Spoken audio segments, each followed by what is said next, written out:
আসসালামু আলাইকুম। আজকে আমি কাঁচা কলা আর আলু দিয়ে রুই মাছ রান্না করবো। দেখুন আমি রুই মাছটা ভাজা শুরু করে দিয়েছি। আমি মাছের রেসিপি অনেকটা দিয়েছি, এই জন্য আমি পুরো ডাইরেক্ট মাছটা কীভাবে ভাজে সেই রেসিপিটা দিয়ে দিলাম। এই যে কাঁচা কলা আর আলুটা আমি হলুদ দিয়ে মেখে নিয়েছি, নাহলে কালো হয়ে যায়। এই জন্য হলুদটা দিয়ে মেখে নিয়েছি। মাছটা একটু ভেজে নিয়েছি ভালো করে।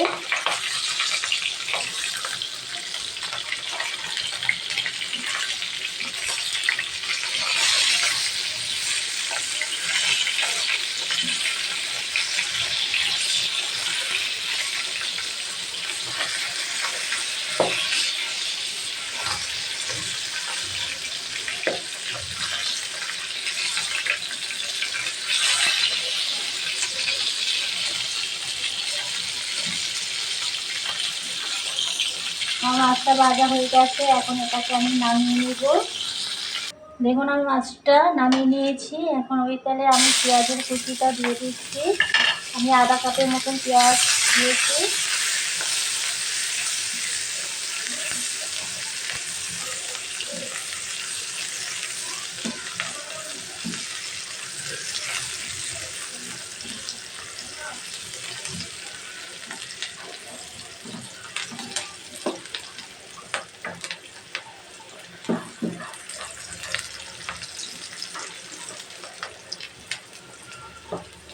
এখন আমি আলু আর কাঁচা কলাটা দিয়ে দিচ্ছি।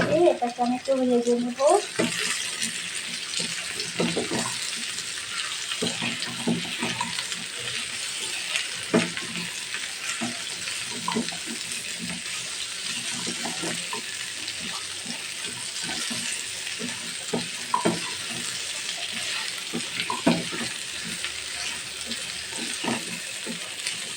একটু ভালো করে আমি একটু ভাজবো।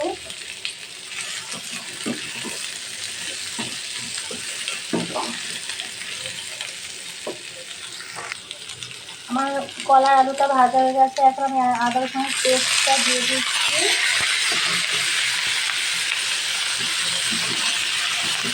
একটু দিয়ে একটু আমি কষিয়ে নিচ্ছি।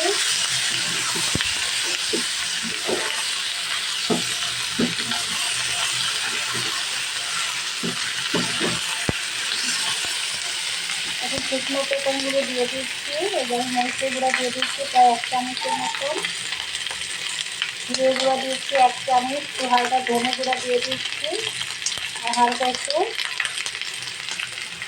হলুদের গুঁড়া দিয়ে দিলাম।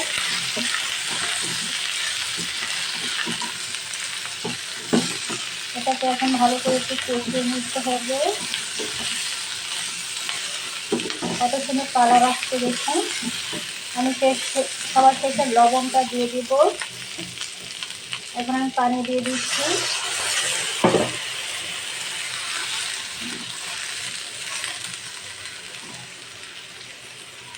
আমি পানি আরেকটু দিয়ে দিব। এখন আমি পানি দিয়েছি প্রায় 2.5 কাপের মতন। এটা ঝোল হবে, এর জন্য 1 কাপ মতন শুকিয়ে যাবে আর 1.5 কাপ থাকবে। এখন আমি লবণ দিয়ে দিচ্ছি আন্দাজ মতন।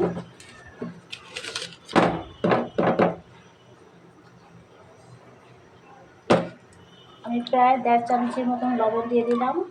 এখন এটা আমি রান্না করে নেব। মাছটা আমি একটু পরে দিব, কারণ আলু আর এটা কাঁচকলাটা সিদ্ধ হবে, এই জন্য আমি মাছটা একটু পরে দিয়ে দিব। এখন আমি মাছটা দিয়ে দিচ্ছি।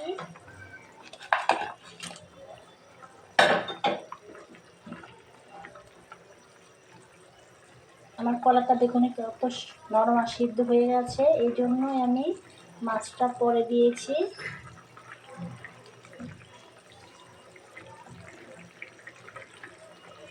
এখন এটাকে আমি রান্না করে নিব প্রায় 5 মিনিটের মতন।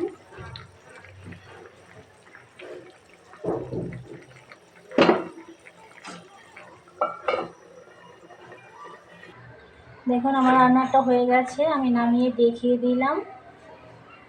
ভিডিওটা যদি ভালো লেগে থাকে লাইক কমেন্ট সাবস্ক্রাইব করবেন আর শেয়ার করবেন আর কমেন্ট করে অবশ্যই জানাবেন। কাঁচা কলা দিয়ে রুই মাছ রান্না করেছি। রেসিপিটা কেমন হয়েছে আজকে এই পর্যন্তই। আল্লাহ হাফিজ।